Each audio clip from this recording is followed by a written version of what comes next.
Добрый вечер, уважаемые радиослушатели и телезрители. В эфире передача «Якутск сегодня» на телеканале НВК Саха и радио Тетим Саха Араджата. За режиссерским пультом Мария Новгородова и Екатерина Голикова. У микрофона сегодня ведущая передачи старший государственный налоговый инспектор отдела оказания государственных услуг номер 1 Управления Федеральной налоговой службы России по Республике Саха-Якутия Валерия Макарова. Мы начинаем цикл передач про налоги Якутии, и сегодня в первом нашем эфире очень актуальная тема – это имущественные налоги. И сегодня со мной в студии мой коллега, главный государственный налоговый инспектор отдела оказания государственных услуг номер 1 Управления Федеральной налоговой службы России по Республике Саха-Якутия Николай Федоров. Здравствуйте. Мы постараемся сегодня разобраться, что же важно знать об имущественных налогах. Да, друзья, этот эфир действительно важный.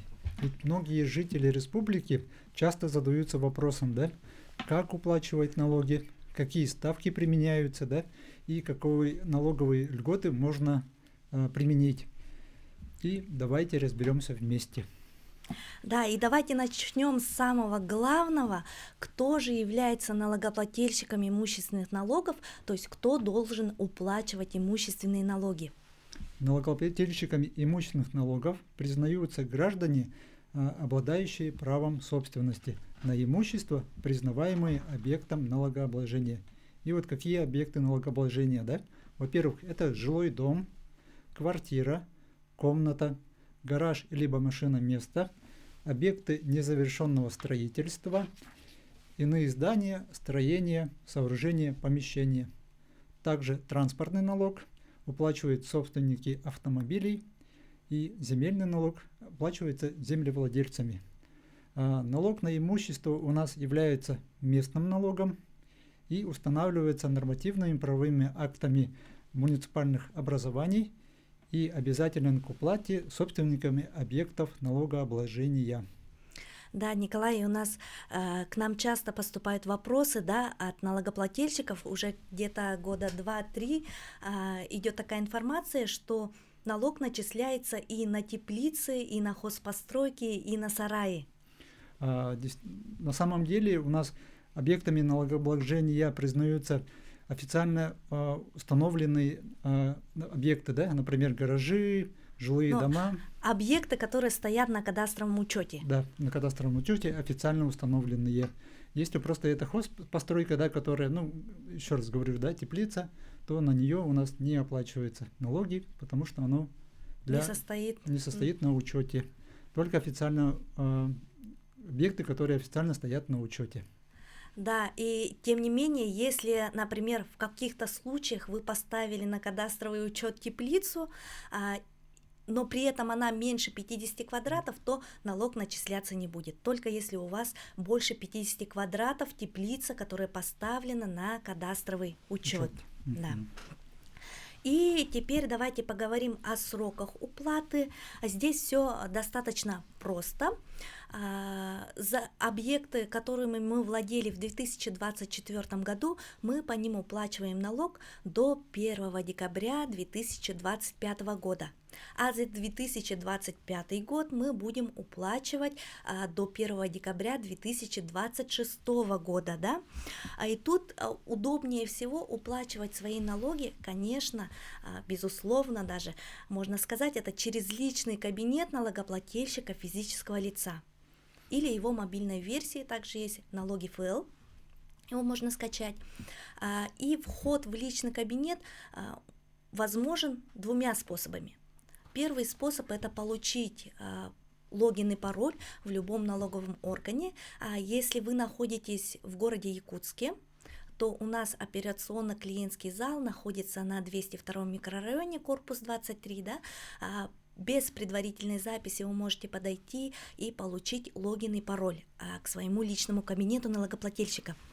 И второй способ – это по паролю от госуслуг. Если вы пользуетесь уже госуслугами, у вас есть аккаунт на госуслугах, то вы можете зайти по его паролю. Для этого на главном экране при входе в личный кабинет вам достаточно выбрать «Войти по паролю от госуслуг».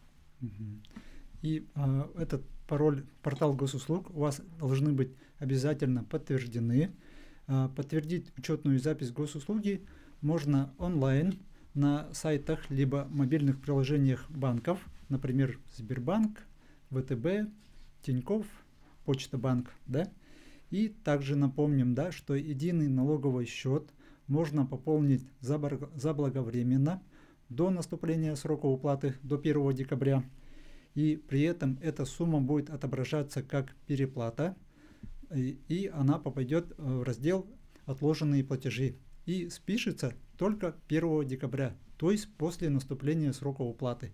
И до этого момента она будет у вас отображаться как переплата, и как будто вы не оплатили налог. Но на самом деле она будет списана только 1 декабря. Да, и часто также у нас спрашивают про ЕНС, единый налоговый счет, и единый налоговый платеж, да. Но тут можно просто объяснить, уважаемые зрители, телезрители, радиослушатели, единый налоговый счет, его можно представить как простой кошелек, да? Да, электронный кошелек. Ранее мы оплачивали налоги по всяким разным КБК, АКТМО, да? Должны были сделать оплату именно на налоги какие-то, да, на пени, штрафы. Сейчас это у нас единый налоговый счет, и с помощью единого налогового платежа мы одним платежом платим все налоги, которые нам начислены. Да, то есть если раньше мы отдельно оплачивали транспортный налог, земельный налог, то сейчас это все можно единым платежом положить на свой электронный кошелек, который называется единый налоговый счет. Не дай бог, да, раньше мы бы указали какое-то другое АКТМО, тогда там, где мы должны были оплатить, у вас бы начислялись пени и штрафы, а в другом реквизите у вас была бы переплата. Сейчас, благо, такого нет, все оплачивается на единый налоговый счет. Да, это все сделано для удобства и комфорта налогоплательщиков, да. И следующий пункт нашего разговора – это расчет налога. Как определяется сумма платежа? Тут применяется формула. Стоимость вашего имущества умножается на установленную ставку налога. Стоимость объекта у нас фиксируется Росреестром, то есть не налоговой службой. И ставки утверждаются у нас муниципальными образованиями. И для каждого вида имущества у нас предусмотрены разные налоговые ставки. Подробности всегда можно будет посмотреть на нашем официальном сайте ФНС России. Информация про ставки и льготы. Да, а основные ориентиры расчета налога, например, для квартиры, это у нас будет кадастровая стоимость, далее вычет, для квартиры это 20 квадратов, например, если у вас квартира 50 квадратов, то, соответственно, 20 идет на вычет, налог начисляется на 30 квадратов, да?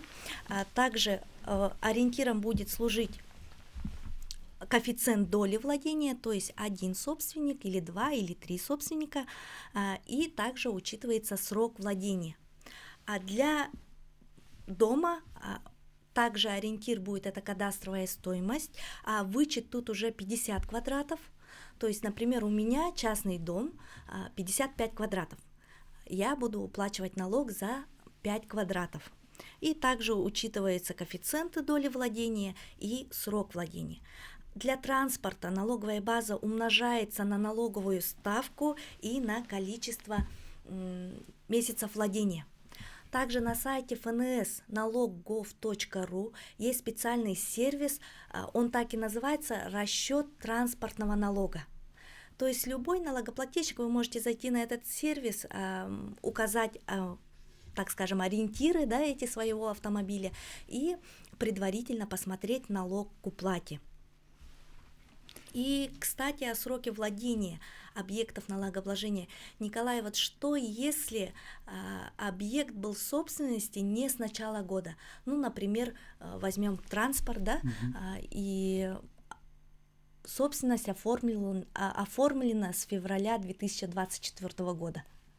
Да, так как мы сейчас платим, да, налоги до 1 декабря именно за 2024 год, и налог будет посчитан у нас по 15-дневному сроку владения. Да?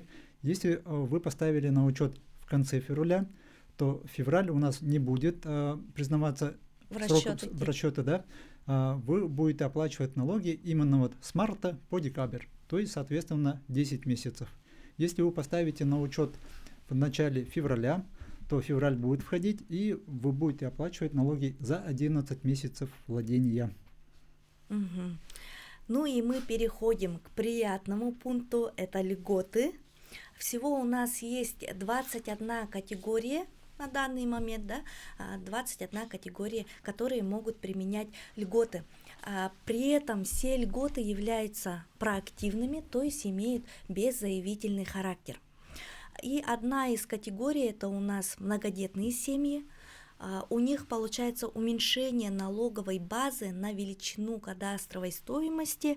Если это квартира, то 5 квадратных метров. Например, если в семье 3 ребенка, это уже минус 15 квадратов. На остаток начисляется налог. Да? А в случае, если это жилой дом, то тут идет 7 квадратов на каждого ребенка также. А по земельному налогу идет уменьшение на величину кадастровой стоимости, это 6 соток. То есть, если у вас земельный участок, например, 10 соток, то налог вы будете уплачивать на остаток, то есть на 4 сотки. И также у многодетных семей у нас есть освобождение от уплаты транспортного налога. Идет один транспорт на одного родителя. То есть это тоже частый вопрос возникает у налогоплательщиков, что если в семье, например, 2 автомобиля, может ли один взять мама, да, один папа. На самом деле у нас идет это одна многодетная семья, и получается у вас один транспорт, на одно транспортное средство может быть льгота. И следующая категория это у нас инвалиды 1 и 2 группы, инвалиды с детства, дети-инвалиды. У них идет освобождение от одного вида объекта налогообложения, то есть это одна квартира, один жилой дом, один гараж. Да? И по земельному налогу также идет уменьшение на 6 соток. Если у вас земельный участок меньше 6 соток или равно 6 соткам, то, естественно, оплачивать земельный налог вы не будете. И также освобождение на одно транспортное средство. И у нас следующая категория, да, которая у нас больше всех охватывает, это пенсионеры и предпенсионеры. По налогу на имущество физических лиц пенсионеры либо и предпенсионеры освобождаются от уплаты налога. При этом важно помнить, да, также, да, что освобождение идет только от одного вида объекта. Также, да, один гараж, одна комната, один жилой дом, один гараж, либо машиноместо. И также, да, 600 квадратных метров не освобождается от уплаты налога. Также, то есть, если у вас 10 соток, то за 6 соток вы не оплачиваете, оплачиваете только за 4 сотни. И также у нас следующая категория, да, у нас участники СВО и члены их семей. Освобождаются от уплаты налога на имущество по одному из видов объекта налогообложения по выбору: квартира, либо часть квартиры, либо комната, да, либо жилой дом или часть жилого дома, гараж и либо машиноместо. Также, да, членам семьи льгота предоставляется только за налоговые периоды, в которых мобилизованный доброволец, военнослужащий участвовал в СВО. Период участия – это весь налоговый период, в течение которого участвовал на СВО, вне зависимости от срока участия. И дополнительно по транспортному налогу законом Республики Саха-Якутия установлена льгота участникам СВО в виде полного освобождения от уплаты транспортного налога. И также, да, для всех налогоплательщиков есть льгота на транспортное средство на 50%, если там установлено, если он оснащен исключительно электрическими двигателями на период с 2024 года по 2028 года. и еще на 50%, если в машине установлено газовое оборудование. Также, да, вы освобождаетесь от 50% уплаты налога. Николай, и давайте немножко подытожим, да, насчет участников СВО. Что значит период, да, в котором он участвовал. Например, если в 2024 году он находился на СВО, 3 месяца, допустим. Тогда он считается весь год, у него будет льготным не только 3 месяца, да, а за весь год у него будет льгота. За весь 2024 год будет учитываться эта льгота. И вот насчет пенсионеров, предпенсионеров, да, и остальные льготные категории, где имеется освобождение от одного объекта налогообложения, да, тут хотелось бы тоже немножко подытожить, то есть, например, если у пенсионера 2 квартиры. У него будет льгота предоставлена автоматически на ту сумму квартиры, которая у него больше, да, по нему у него будет льгота. А по сумме, которая будет меньше, да, он будет оплачивать, потому что льгота предоставляется только на один вид объекта. Да, и при этом это происходит проактивно, то есть самому налогоплательщику не нужно ничего писать, да, что у него одна квартира сколько-то квадратов, там 50 квадратов, а вторая 30 квадратов. Тут идет автоматический расчет. Налоговая служба мы сами видим, да, и льгота начисляется на объект, который по квадратам больше. Да, сумма налога которого больше.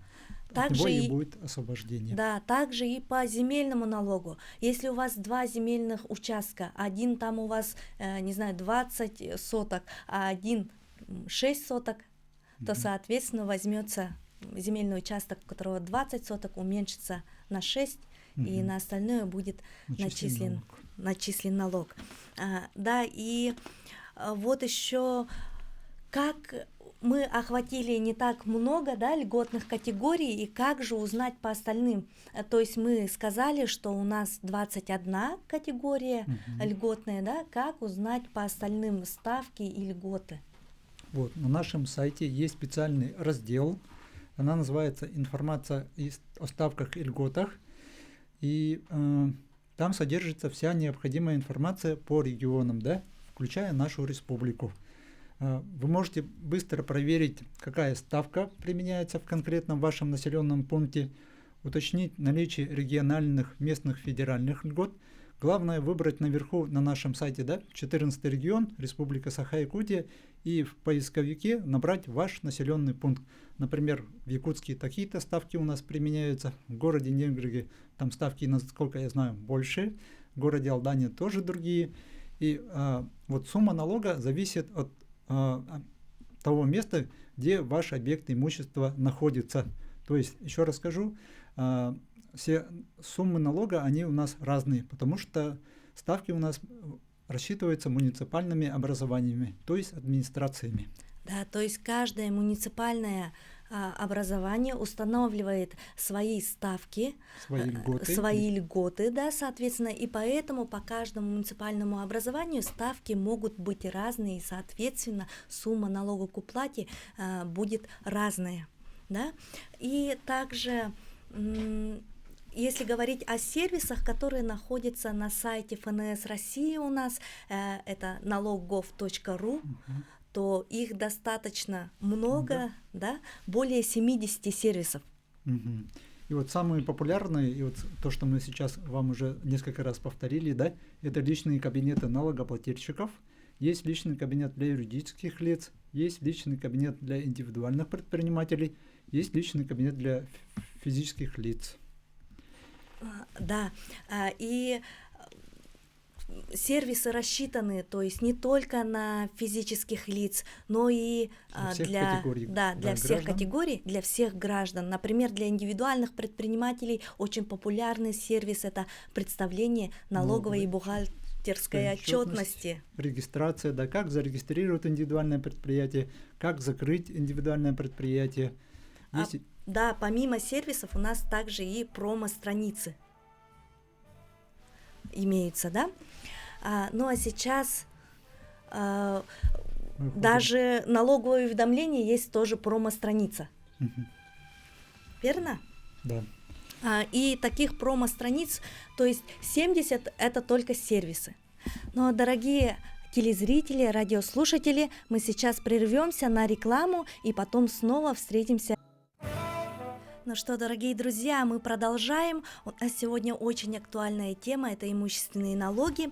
И мы переходим к следующему важному моменту – это налоговое уведомление. Что такое налоговое уведомление и как его оплатить? Налоговое уведомление – это документ, который налоговые органы направляют всем налогоплательщикам, физическим лицам для ежегодной уплаты налогов на имущество и НДФЛ. В этом году оно содержит информацию о налогах за 2024 год. Это у нас транспортный налог, земельный налог, имущественный налог и НДФЛ в отношении доходов, по которым он не был удержан. И посмотреть исчисленные имущественные налоги можно в налоговом уведомлении. Такие уведомления уже направляются со второй половины сентября 2025 года всем налогоплательщикам, и в налоговом уведомлении отражаются расчет по имущественным налогам, налоговая база, то есть кадастровая стоимость этого объекта, доля в праве, налоговая ставка, количество месяцев владения, коэффициент, размер налоговых ставок и, соответственно, сумма налога к оплате. Также информация для перечисления налогов и QR-код, по которому можно будет очень удобно оплатить эти налоги, наши налоги. Да, как раз таки мы говорили об основных ориентирах, да, можно так назвать, которые берутся в расчет для расчета имущественных налогов, и они как раз таки отражаются у нас в налоговом уведомлении, да. И если у налогоплательщика есть льгота, то, соответственно, в налоговом уведомлении в колонке льгота она будет указана. Да? А что еще нужно знать о налоговом уведомлении? Оно направляется не позднее 30 дней до наступления срока уплаты, то есть до 1 ноября. Если общая сумма налогов не превышает 300 рублей, то налоговое уведомление не направляется. Также приоритетный способ рассылки уведомлений в электронном виде это является для пользователей личного кабинета налогоплательщика. То есть, если вы являетесь пользователем личного кабинета, зарегистрированы или когда-то были зарегистрированы в личном кабинете, то вы получаете налоговое уведомление в личный кабинет налогоплательщика, при этом пользователи личного кабинета получают свои уведомления быстрее, чем те, например, которые получают налоговое уведомление по почте. И получить уведомление можно также в личном кабинете своих госуслуг, если вы подавали соответствующее согласие. Если вы зашли на госуслуги и подали согласие на то, чтобы налоговое уведомление вам приходило прямо в личный кабинет госуслуг. И также лицам, не имеющим доступа к этим сервисам, то есть вы не зарегистрированы в личном кабинете налогоплательщика, не зарегистрированы, не подавали согласие на портале госуслуг, то вам налоговое уведомление в этом случае будет направлено на бумаге по почте. И также напоминаем, что налоговое уведомление за налоговый период 2024 года должно быть исполнено, то есть оплачено не позднее 1 декабря 2025 года. Ну и продолжая тему цифровых сервисов, мы хотим рассказать вам о возможностях личного кабинета, о его преимуществах. Да? И вот помимо этого, да, через личный кабинет можно будет, помимо просмотра налоговых уведомлений, да, быстро оплатить налоги.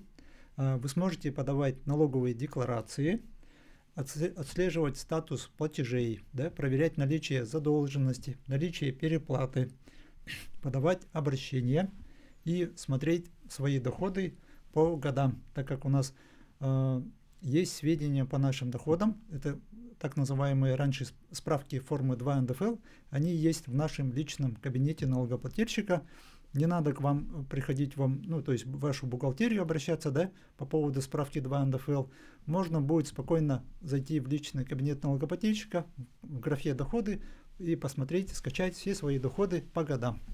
Да, и также в личном кабинете мы можем видеть все свое имущество, которое находится у нас в собственности, да, и также очень актуальная подача декларации 3 НДФЛ. Например, если вы хотите получить вычет, то удобнее всего направлять через личный декларацию, кабинет, да. да, потому что там она у вас уже предзаполнена, да, вы указываете только свои расходы, например, за лечение, да, за обучение, и прикладываете подтверждающие документы и нажимаете в пару кликов, можно будет сделать эту налоговую декларацию. Да, на самом деле, если разобраться, если открыть, то вы увидите, что действительно у вас строки стоят уже предзаполнены, вы только подтверждаете, что личный кабинет правильно подтянул, например, ваши доходы, да, и прикладываете соответствующие документы.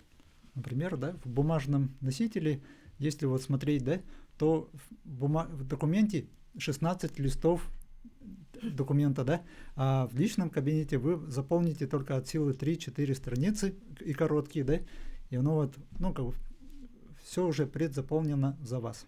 Да, и при этом, как показывает практика, то те, кто подают декларацию через личный кабинет, у них ошибок случается меньше. И, соответственно, у вас быстрее проверяется налоговая декларация, и вы быстрее получаете ваши деньги. Также у нас есть и электронная подпись физического лица, да, в личном кабинете. Она оформляется там же, в личном кабинете, но при этом использовать ее можно также только внутри личного кабинета налогоплательщика. Такой электронной подписью вы, получается, подписываете декларацию. Например, вот декларацию 3 НДФЛ. И она у нас в виде пароля, да, на латинском языке, не менее 6 символов, должна быть заглавная буква, маленькая буква и не менее 6 символов. Да, то есть вы заполняете декларацию, а потом подписываете электронной подписью, то есть вводите пароль, который сами же придумали. Да. Ну и следующий у нас вопрос — это как уплачивать налоги за детей и кто должен платить налоги детей. Действительно, дорогие друзья, несовершеннолетние дети у нас могут быть плательщиками имущественных налогов. В том случае, если у них есть в собственности объекты налогообложения. Ну, например, если вы приобрели жилье, используя материнский капитал. В этом случае вы выделяете долю ребенку, да, и тогда он становится собственником. И, соответственно, начисляется имущественный налог уже. В этом случае обязанность по уплате налогов у несовершеннолетних детей возлагается на законных представителей, то есть родителей, попечителей, опекунов. И тут опять же самым удобным способом уплаты налогов за детей это у нас через личный кабинет налогоплательщика физического лица. Есть специальная вкладка «Семейный доступ». То есть родитель заходит в свой личный кабинет налогоплательщика, заходит в профиль «Семейный доступ», выбирает, то есть вбивает ИНН своего ребенка и отправляет запрос. А далее уже необходимо войти в личный кабинет налогоплательщика ребенка, то есть также двумя способами. Необходимо получить логин и пароль в налоговом органе, или если ребенку уже есть 14 лет и он пользуется порталом госуслуг, то можно войти по паролю от госуслуг и подтверждает запрос родителя. Но такую процедуру необходимо пройти только один раз, далее уже вы будете видеть на главном экране в разделе «Налоги» налоги своего ребенка. Там, получается, можно переключать. Если у вас, например, 3 детей, да, то на каждого можно подключить семейный доступ и потом выбирать. Так, и еще важная деталь – сервис уплата налогов и пошлин. Что это такое, да? Этот инструмент позволяет легко и быстро произвести уплату налогов прямо с сайта Федеральной налоговой службы. Можно выбрать один из удобных способов оплаты. Это либо через банковскую карту, электронными деньгами, либо через банковский терминал. И эта операция занимает буквально пару минут. То есть граждане могут уплатить начисления и задолженность за третьих лиц, дети, родственники, в том числе пожилые или выехавшие за пределы населенного пункта родственники. И через сервис ФНС России уплата налогов и пошлин выбрать «Пополнить ЕНС», ввести свои данные, поставить галочку по строке «Хочу уплатить за иное лицо» и заполнить сведения о лице, чья обязанность по уплате у нас исполняется. Да, значит, уплатить налоги детей можно не только через личный кабинет по семейному доступу, но и через сервис уплаты налогов и пошлин. Но при этом, если говорить о сервисе, то мы должны знать налог к уплате, сумму налога к уплате. Если зачастую, да, у нас у детей нету личных кабинетов налогоплательщика, то налоговое уведомление уже направлено ему по его прописке, то есть по вашей прописке. Можно будет увидеть эту сумму к оплате в налоговом уведомлении, какая сумма у него стоит к оплате. То есть, опять-таки, дорогие друзья, мы обращаем внимание, что сумму налога к уплате мы можем видеть в налоговом уведомлении. Да, и которые лучше всего, да, увидеть в вашем личном кабинете налогоплательщика, потому что зачастую, да, бумажные уведомления у нас теряются, да, либо кто-то их берет с почтового ящика, а в личном кабинете налогоплательщика оно там зарегистрировано, и вот можно его посмотреть либо в мобильном приложении налоги ФЛ, либо через сайт личный кабинет налогоплательщика. Ну, кстати, Николай, если раньше налоговые уведомления у нас были в почтовых ящиках, да, то сейчас налогоплательщику приходится самому обращаться в почтовое отделение по своему месту жительства и как бы спрашивать, а пришло ли мне письмо. И которое, да, по истечении одного месяца отправляется обратно, да, в налоговую службу. Получается, если налогоплательщик не успел забрать с отделения почты свое уведомление, то он и не узнает сумму уплаты имущественных налогов, а чем это чревато.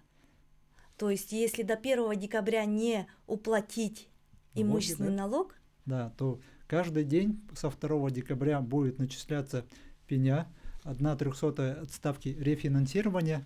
Пеня небольшая, конечно, но все равно эта вот процедура очень неприятная, да? Да, зачем переплачивать? Да, поэтому, конечно, мы вам рекомендуем заблаговременно пополнить свой единый налоговый счет, то есть свой электронный кошелек, да, и перестраховаться, как говорится.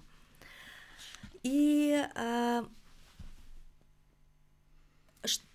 как еще нашим налогоплательщикам, да, узнать о наших событиях, о наших эфирах, о актуальных темах про налоги?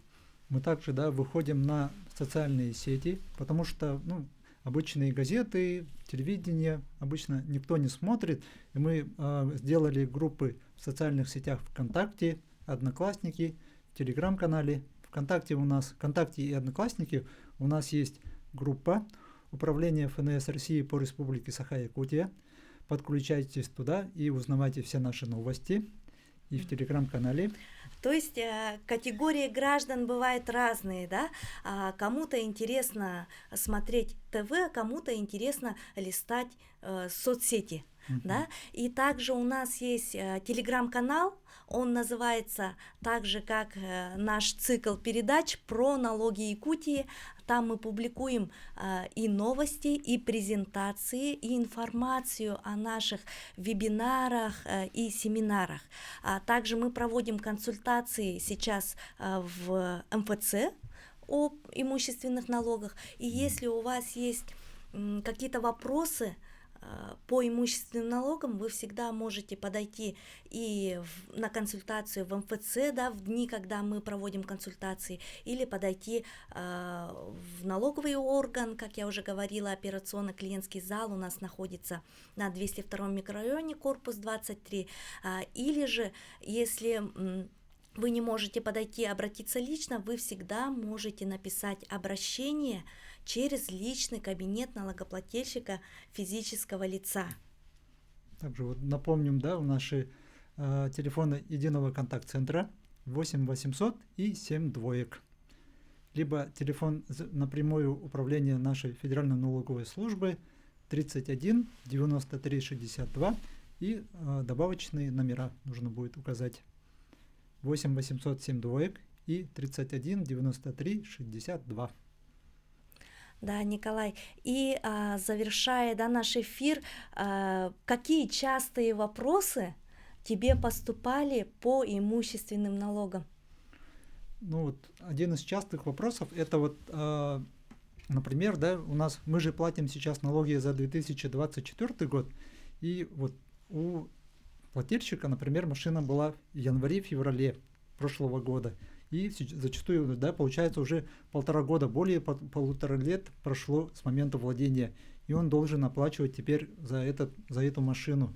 И он не понимает, почему. Потому что уже 1,5 года прошло. Почему я сейчас должен оплачивать налоги? На самом деле, да, мы сейчас платим за 2024 год. И поэтому, если даже срок был владения 2 месяца, то мы должны все равно оплачивать за эту машину.